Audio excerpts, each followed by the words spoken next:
Oremos. Padre Celestial, que mora y reinas en los cielos, alabado y glorificado sea su santo y bendito nombre, Señor, por todos los siglos.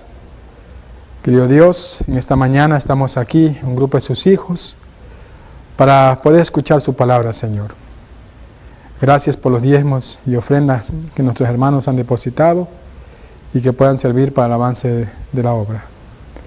Dios Santo también bendiga lo que sobra en nuestros bolsillos y que sea usado sabiamente. Querido Dios, bendiga su palabra hasta ahora, que se va a impartir. Perdone mis pecados, que sea usted quien hable a través de mi persona y que las personas puedan ver a Cristo Jesús. Acompáñenos y bendíganos en esta hora. En el nombre de Jesús. Amén.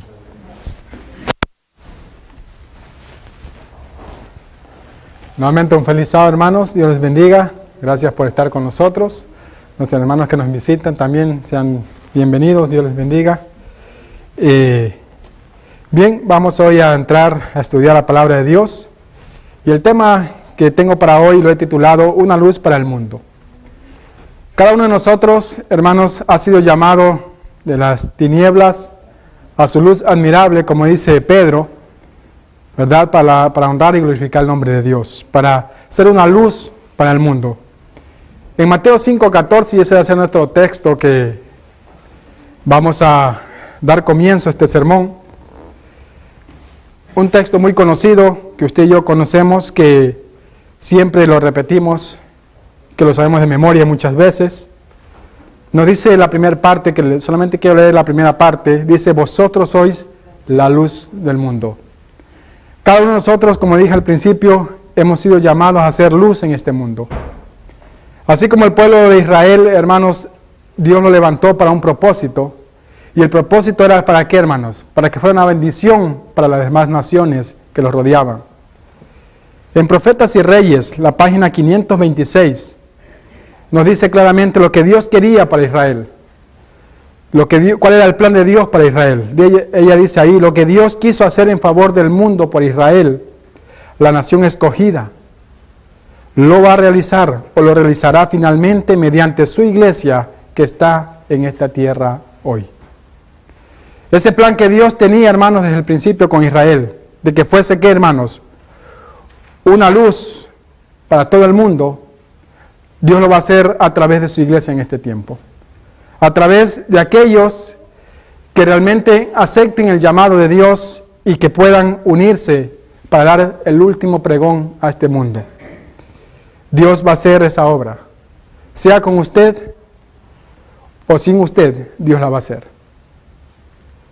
Pero hermanos, vamos a entrar entonces en detalle. Vamos a Efesios capítulo 3, todos. Quiero que todos abran sus Biblias. Vamos a salir de Efesios capítulo 3. ¿Qué propósito debe llevarse a cabo a través de la iglesia? ¿Por qué Dios llamó a su iglesia en estos últimos tiempos? ¿Cuál fue el propósito para el cual Dios la llamó? Efesios capítulo 3. Los versículos 9 en adelante, hasta el 11 vamos a leer. Dice la palabra de Dios lo siguiente: y de aclarar a todos cuál es la comunión del ministerio escondido desde el principio del mundo en Dios, que creó todas las cosas por Jesucristo, para que la multiforme sabiduría de Dios sea dada a conocer por la iglesia a los principados y potestades en los lugares celestiales, conforme al propósito eterno que hizo en Cristo Jesús, Señor nuestro. Hermanos, aquí el apóstol Pablo, en Efesios capítulo 3, versículos 9 al 11, nos dice claramente de que la iglesia, ¿qué? Fue llamada ¿para qué, hermanos? Para dar a conocer ¿a quién? A Dios, ¿verdad? Dar a conocer la sabiduría y el amor de Dios. Dar a conocer, hermanos, ante todo el mundo y ante gobernantes que, hermanos, hay un Dios en los cielos y que muy pronto volverá. Que hay un Dios que, hermanos, que muy pronto va a llegar a esta tierra a ver un pueblo que se preparó, a un pueblo que se puso de parte de Él y que, hermanos, hizo la tarea a la cual Dios le había llamado. En 1 de Pedro, capítulo 2, un texto que también usted y yo conoce, nos dice ahí algo muy importante. Primera de Pedro, capítulo 2, los versículos 9, vamos a leer, y nos dice la palabra de Dios ahí: mas vosotros sois linaje escogido, real sacerdocio, nación santa, pueblo adquirido por Dios, para que anunciéis las virtudes de aquel que os llamó de las tinieblas a su luz admirable. Qué hermoso texto. Nosotros somos, ¿qué, hermanos? Somos linaje escogido. ¿Escogido por quién? ¿Por el pastor? ¿Escogido por quién? ¿Por el hermano o la hermana? No, escogido por Dios mismo. ¿Para qué, hermanos?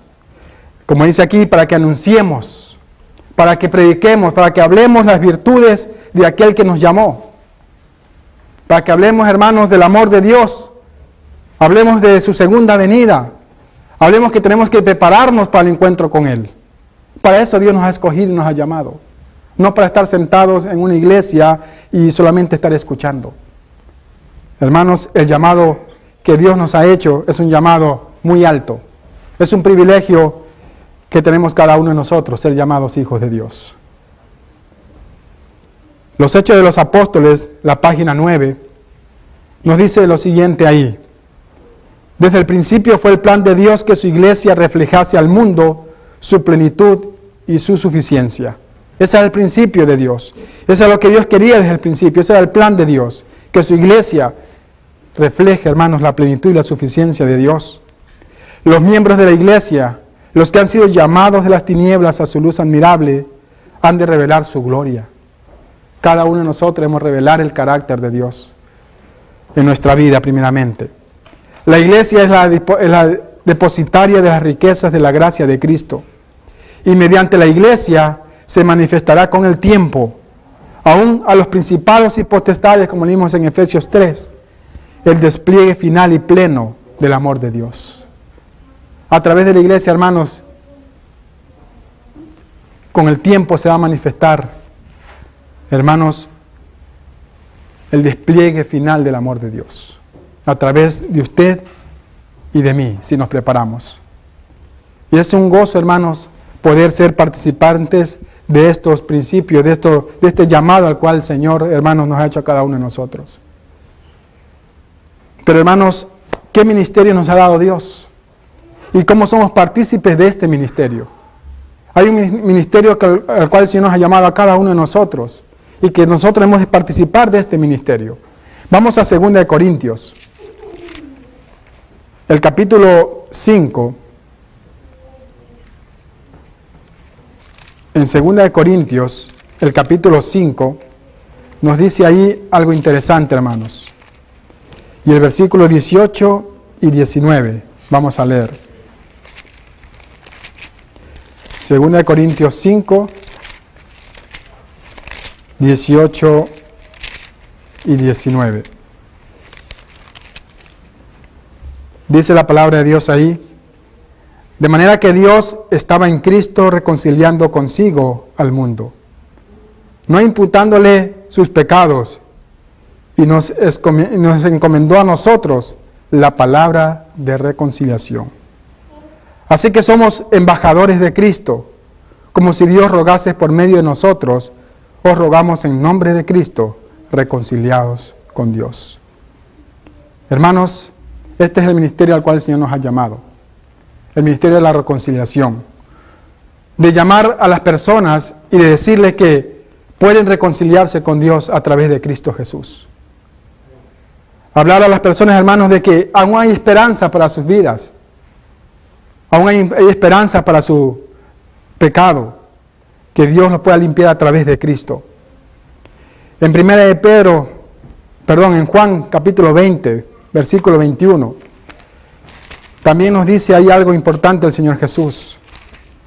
Juan 20, 21 nos dice: entonces Jesús les dijo otra vez: paz a vosotros, como me envió el Padre, así también yo os envío. Cristo nos envía a cada uno de nosotros, hermanos, a que prediquemos de la reconciliación a través de Cristo Jesús a cada persona. Patriarcas y Profetas, la página 49. El hombre se había envalecido tanto por el pecado que le era imposible por sí mismo ponerse en armonía con aquel cuya naturaleza es bondad y pureza. Pero después de haber redimido al mundo de la condenación de la ley, Cristo podría impartir poder divino al esfuerzo humano. Así, mediante el arrepentimiento ante Dios y la fe en Cristo, los caídos hijos de Adán podrían convertirse nuevamente en hijos de Dios. Eso es lo que usted y yo debemos hacer.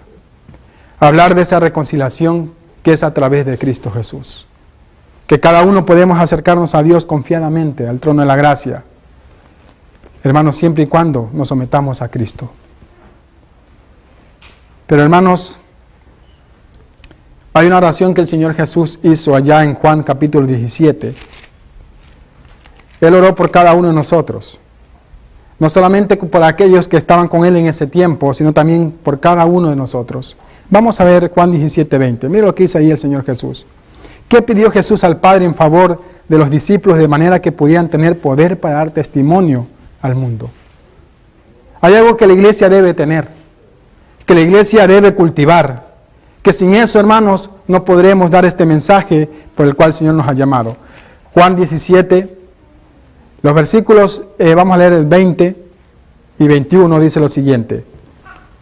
Esta fue la oración del Señor Jesús. Y no ruego solamente por estos, hablando de sus discípulos, sino también por los que han de creer en mí por la palabra de ellos. Ahí está usted y yo.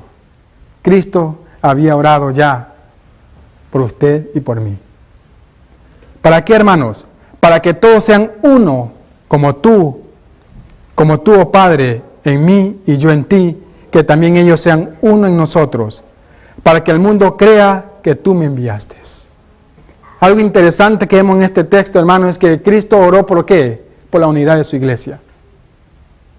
Para que su iglesia pueda estar unida a través de Cristo. No separada, no dividida. Porque si estamos divididos, hermanos, no llegaremos a ningún lado. Únicamente unidos podremos dar testimonio de que Cristo nos ha escogido a cada uno de nosotros. Solamente unidos podemos dar testimonio, hermanos, de que Dios ha escogido esta iglesia para dar un mensaje final. Pero si estamos divididos, no vamos a reflejar nada, hermanos. Los Hechos de los Apóstoles, en la página 17, nos dice, en estos primeros discípulos, apartados por Cristo, aquellos 12 discípulos, había notable diversidad. En esos 12 discípulos, hermanos, había mucha diversidad. Diversidad de carácter, de dones y de otras muchas cosas. Habían de ser los maestros del mundo y representaban muy variados tipos de carácter. Estos 12 discípulos representaban a muchas personas que hoy están en las iglesias. Quizás unos somos como Pedro, muy rápidos para hablar. Quizás otros somos como Juan, amorosos, cariñosos. Pero hermanos, a través de estos discípulos vemos diferentes tipos de carácter.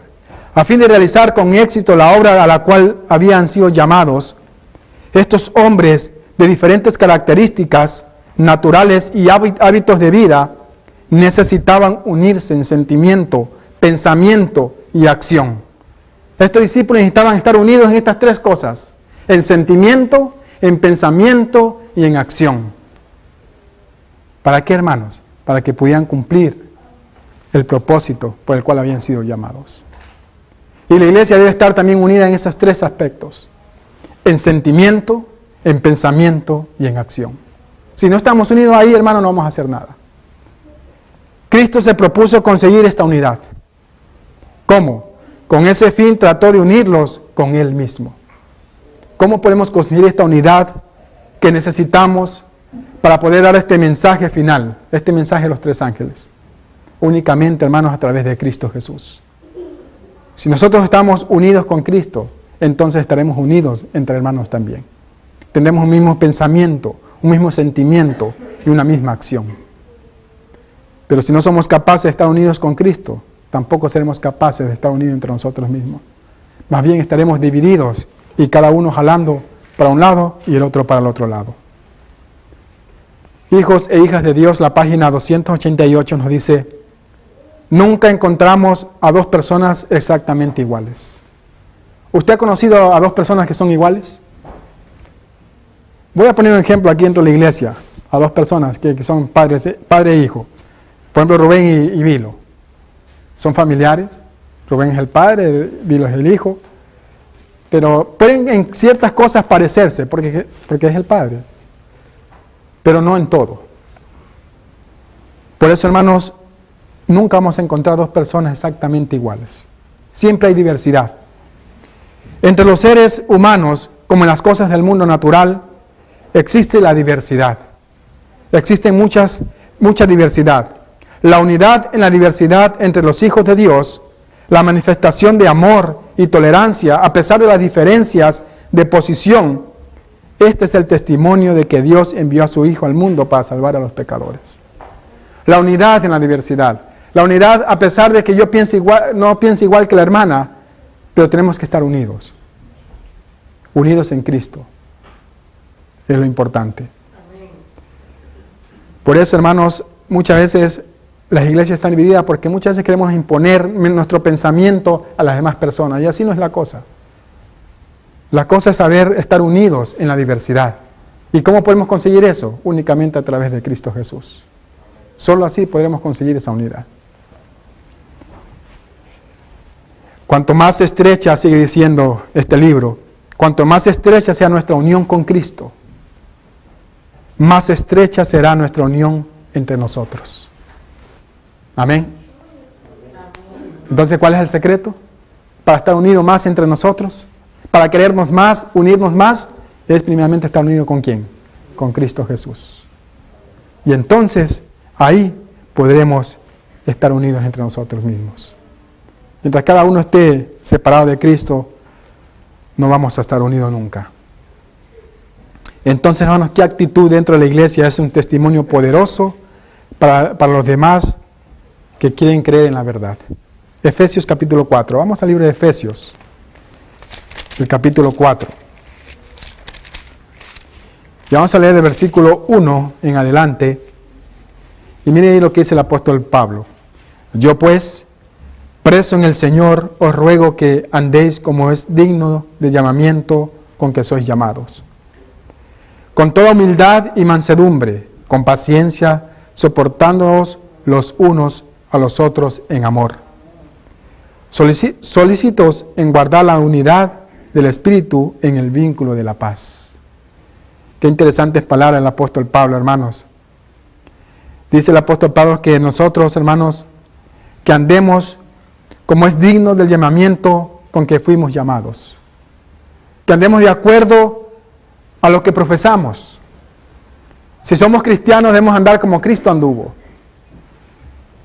Y dice él, con toda humildad y mansedumbre, con paciencia. Es algo que usted y yo debemos cultivar en nuestra vida y que muchas veces no lo tenemos y que solamente se nos puede dar a través del Espíritu Santo, que es la humildad, la mansedumbre y la paciencia. ¿Para qué, hermanos? Dice, para soportarnos los unos a los otros. ¿Por qué muchas veces no nos soportamos entre nosotros mismos? Hay conflictos dentro de la iglesia, porque no hay estos dones dentro de nosotros mismos. No hay humildad, no hay mansedumbre, no hay paciencia. Somos impacientes, somos muchas veces violentos, groseros, no sé. Y eso nos debemos cultivar en nuestra vida. ¿Y cómo lo podemos hacer? Únicamente a través de Cristo Jesús. Únicamente pidiendo al Espíritu Santo que more en nuestra vida. Ahí mismo en ese mismo capítulo de Efesios 4, los versículos 31 y 32 nos dice lo siguiente. Toda amargura y enojo e ira y gritería y maledicencia y toda malicia sea quitada de entre medio de nosotros. Que salga esas cosas fuera de nosotros. Y sed benignos unos con otros, misericordiosos, perdonándonos unos a otros como también Dios en Cristo nos ha perdonado. Ese debe ser el espíritu del cristiano. Ese debe ser el espíritu de la iglesia, para que Dios pueda utilizar a este grupo de personas que están en esta iglesia y pueda dar un mensaje poderoso a través de nosotros. Testimonios para la iglesia, el tomo 9, la página 150, 151 nos dice lo siguiente. Hay un carácter que debemos mantener. Hay un carácter que usted y yo debemos mantener, hermanos. Y no es su carácter, y no es mi carácter. Porque nuestro carácter ante la vista de Dios es como trapo de inmundicia. Apesta ante Dios. Nuestro carácter está manchado por el pecado. Nuestro carácter muchas veces da mucho que desear. Pero dice ella, hay que mantener un carácter. ¿Y cuál carácter? Pero es el de Cristo Jesús. Ese es el carácter que usted y yo debemos mantener. Queremos cosechar, cultivar en nuestra vida. El carácter de Cristo Jesús. El Cristo que esté en nosotros responderá al Cristo que esté en nuestros hermanos. Y el Espíritu Santo consagrará esa unión de sentimiento y de acción que atestigua al mundo que somos hijos de Dios. Cuando cultivemos el carácter de Cristo Jesús en nuestra vida. Entonces, hermanos, podremos llegar a esa unidad por la cual el Señor oró allá en Juan 17. La unidad de su pueblo, de su iglesia. Obreros Evangélicos, la página 172, 173. Aprendan del gran maestro, dice ella. Que cada uno aprendamos de Cristo. Las palabras de bondad y simpatía serán benéficas como una medicina. Y sanarán las almas de desesperados.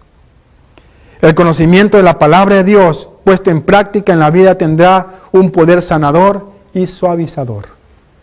Cuando nosotros, hermanos, pongamos todo lo que sabemos, lo que Dios nos ha enseñado, en práctica, vamos a hacer una bendición para aquellas personas que aún no conocen de Cristo. Nuestras palabras serán como medicinas para ellos.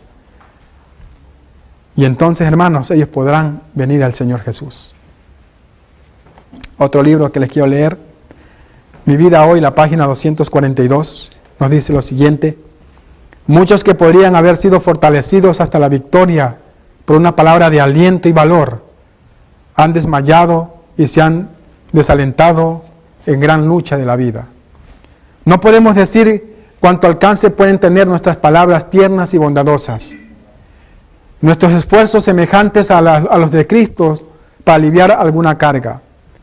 Los que hierran no pueden ser restaurados de ninguna otra manera que por el espíritu de mansedumbre, amabilidad y tierno amor. Es la única forma en que podemos, hermanos, ayudar a aquellas personas que están envueltas en errores y en pecados. Mostrándoles mansedumbre, mostrándoles amabilidad y mostrándoles que ellos nos importan, que nosotros le amamos a ellos. Que todo lo que hacemos por ellos lo hacemos por amor, porque queremos lo mejor para cada uno de ellos. Vamos a salir de Filipenses capítulo 2.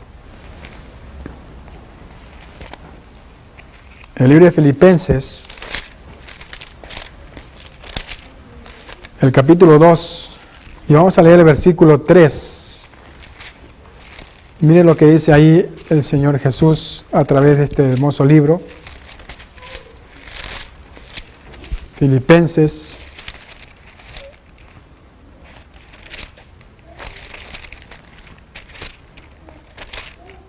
si alguien me lo tiene, me puede leer porque a mí se me perdió. 2, 3.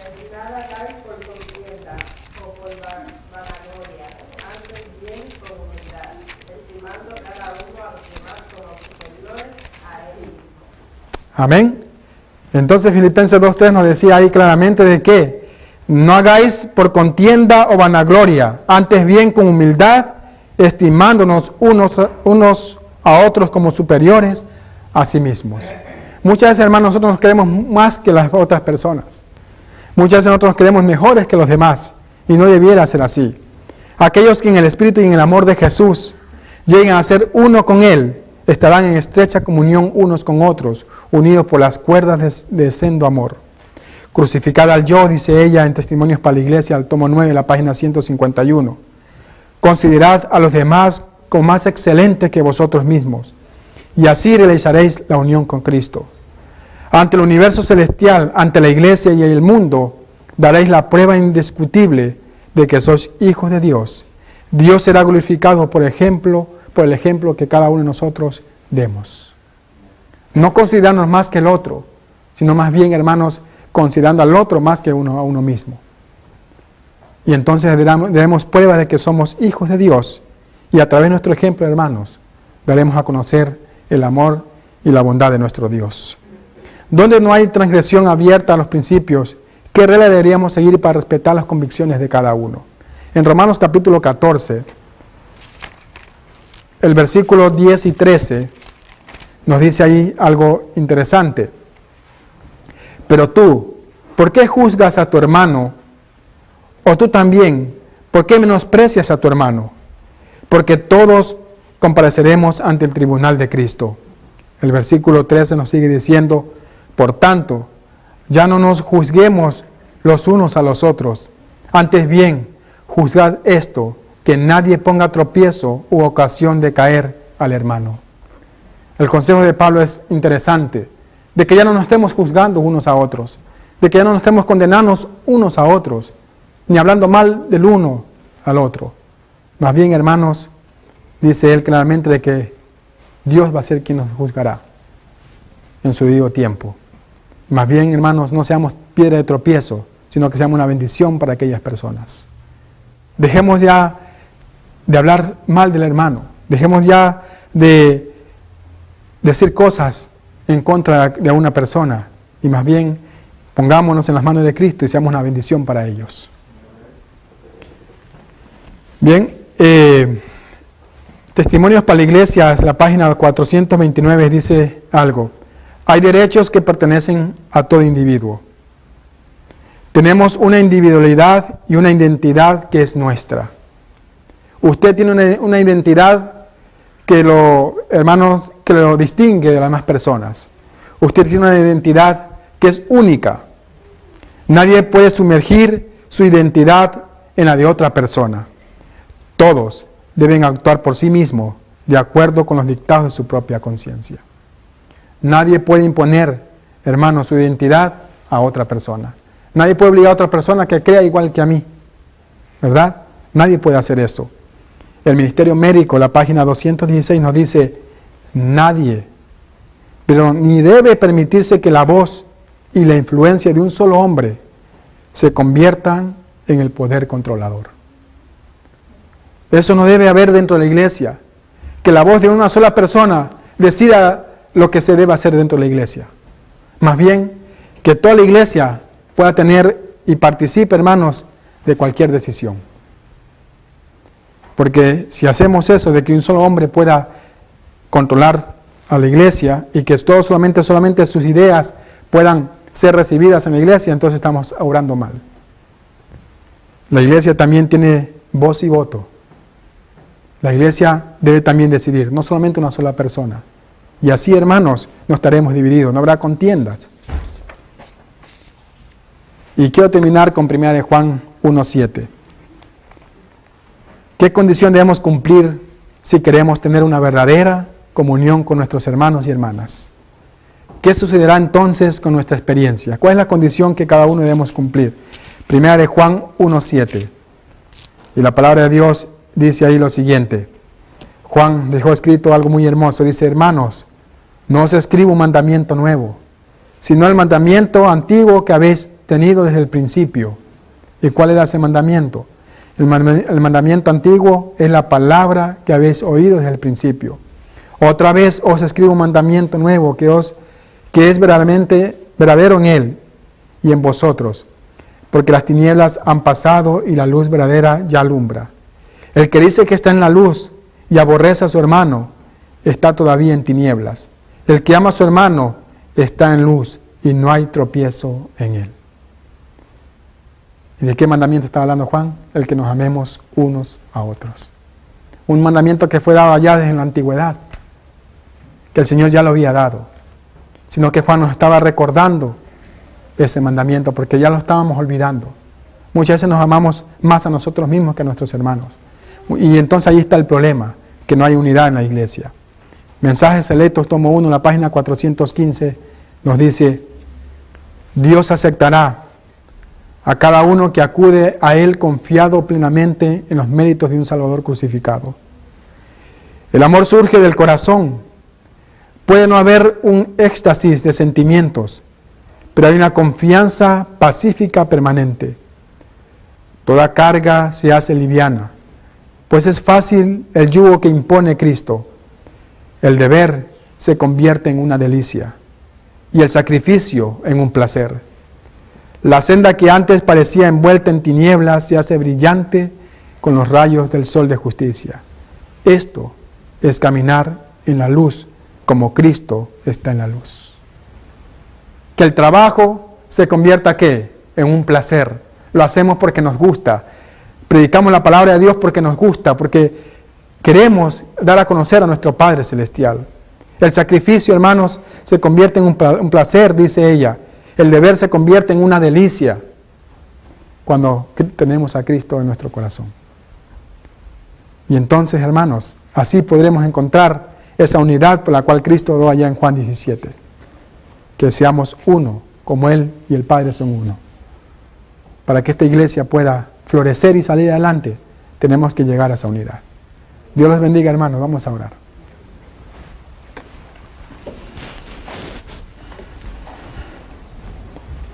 Padre Celestial, que mora y reinas en los cielos, querido Dios, gracias por su palabra.